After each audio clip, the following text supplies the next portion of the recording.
आज हमारा टॉपिक है US and Iran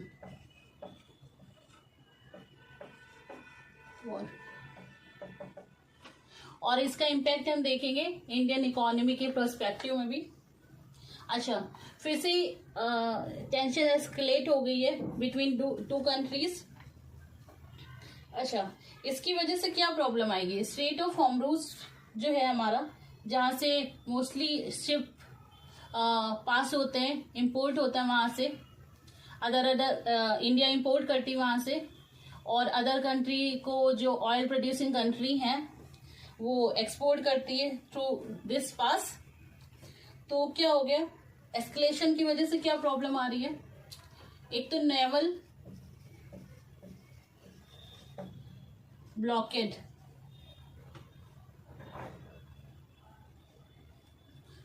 naval blockage से क्या हुए, affecting maritime traffic through strait of Hormuz. Strait of Hormuz, अच्छा, स्ट्रेट ऑफ हॉर्मुज़ जो है वो 1/5 यहाँ से कितना, ये स्ट्रेट ऑफ हॉर्मुज़ फैसिलिटेट करता है transit nearly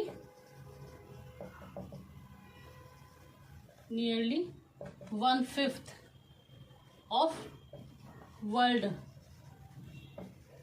petroleum.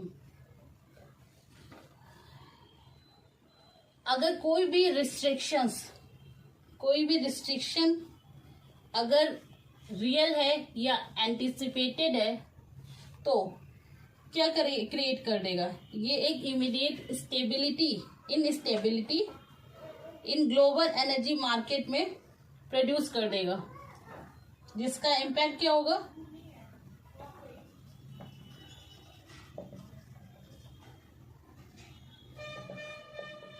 Immediate instability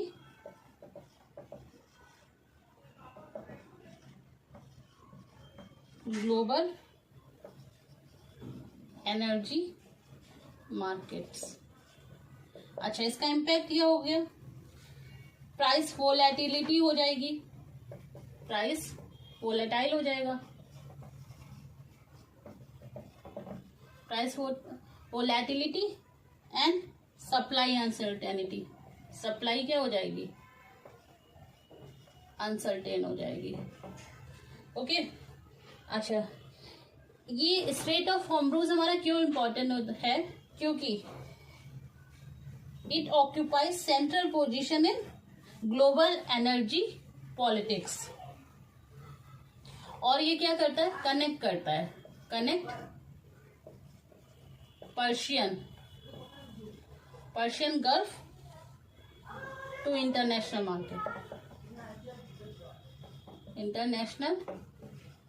market. Okay, ये जो है प्रिंसिपल एक्सपोर्ट रूट है, स्ट्रेट ऑफ हॉर्मुज़ जो है, स्ट्रेट ऑफ हॉर्मुज़, ये क्या है? प्रिंसिपल एक्सपोर्ट रूट है।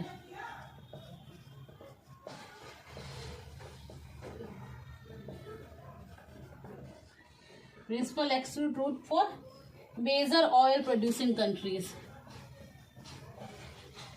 मेजर ऑयल प्रोड्यूसिंग कंट्रीज कौन कौन सी है? यूएई, ईरान, कुवैत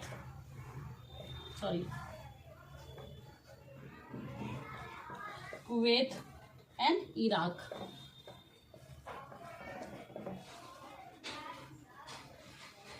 और ऑलमोस्ट 20% जो पेट्रोलियम क्रूड है वो इस रूट से पास होता है, ऑलमोस्ट 20%। अच्छा, इंडिया की डिपेंडेंसी हम देखेंगे, इंडियन डिपेंडेंसी। इंडिया के साथ क्या प्रॉब्लम है कि हम क्रूड ऑयल डेफिसिट कंट्री हैं, ऑलमोस्ट 85%, इंडिया 85% हमारा जो क्रूड ऑयल रिक्वायरमेंट है वो इंपोर्ट के थ्रू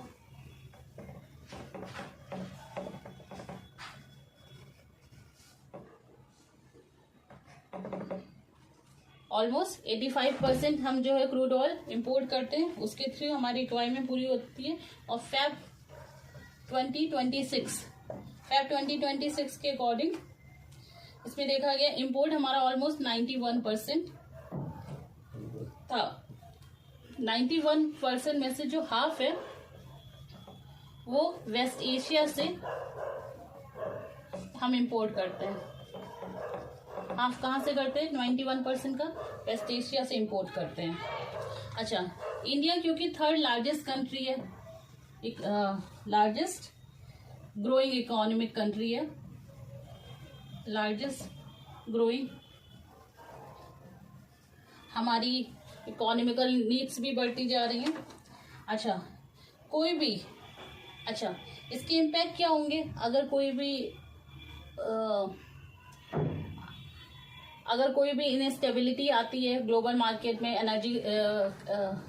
एनर्जी मार्केट में क्राइसिस होती है, तो क्या इंडिया के पर्सपेक्टिव में क्या होगा? एक तो इन्फ्लेशन बढ़ जाएगा, इन्फ्लेशनरी प्रेशर बिल्डअप हो जाएगा हमारे ऊपर, जिससे क्या हो जाएगा? Higher import cost. Import cost क्या होगी? हायर हो जाएगी।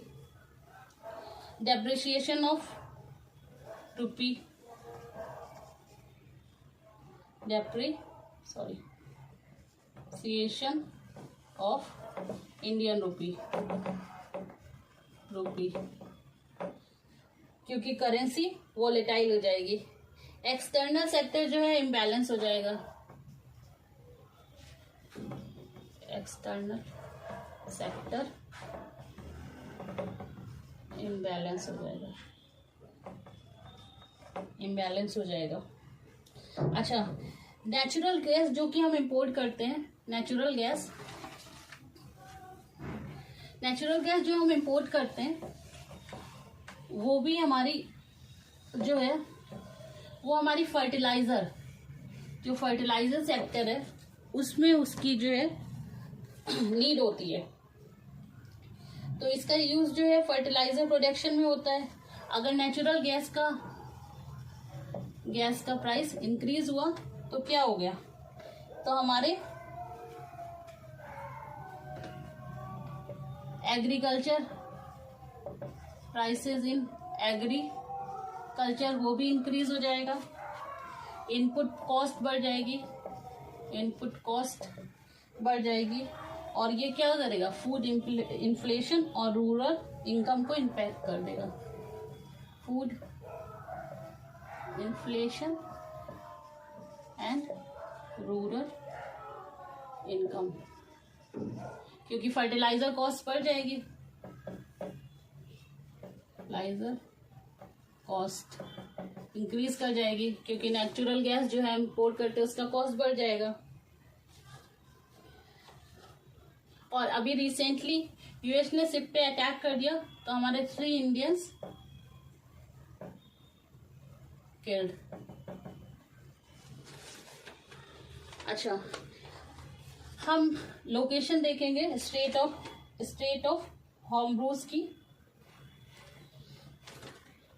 बहुत क्लियर नहीं है मेरा मैप, बहुत अच्छा नहीं है, फिर भी मैं कोशिश करती हूँ आप लोगों को ये समझाने की।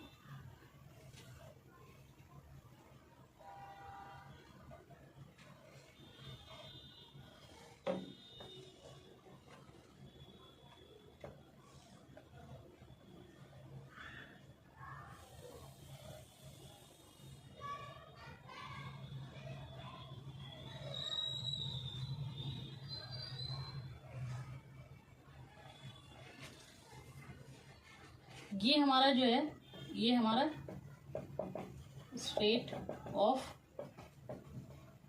हॉर्मूज है। ओके, स्ट्रेट ऑफ हॉर्मूज है। ये गल्फ ऑफ ओमन है, गल्फ ऑफ ओमन। और ये हमारा, ये ईरान है, ये हमारा पर्शियन गल्फ है, समवेयर यूए यहाँ पे लोकेटेड है, ये ओमन के लोकेशन है, कुवैत समवेयर हेयर है,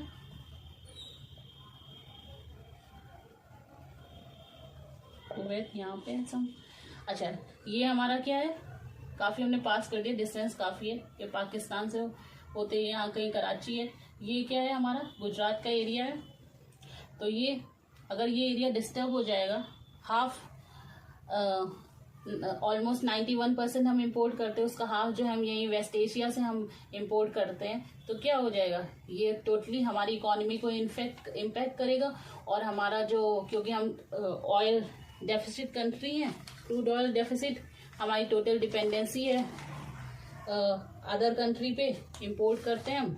अगर ये टेंशन एस्केलेटेड होती चली जाएगी तो एलपीजी भी हम इंपोर्ट करते हैं, एलपीजी एलएनजी ये हम ये इंपोर्ट करते हैं, इसके भी प्राइसेस क्या होंगे, बढ़ेंगे, जो कि हमारे डेवलपमेंट में एक रिस्ट्रिक्शन की तरह वर्क करेंगे। तो this is the class, thank you.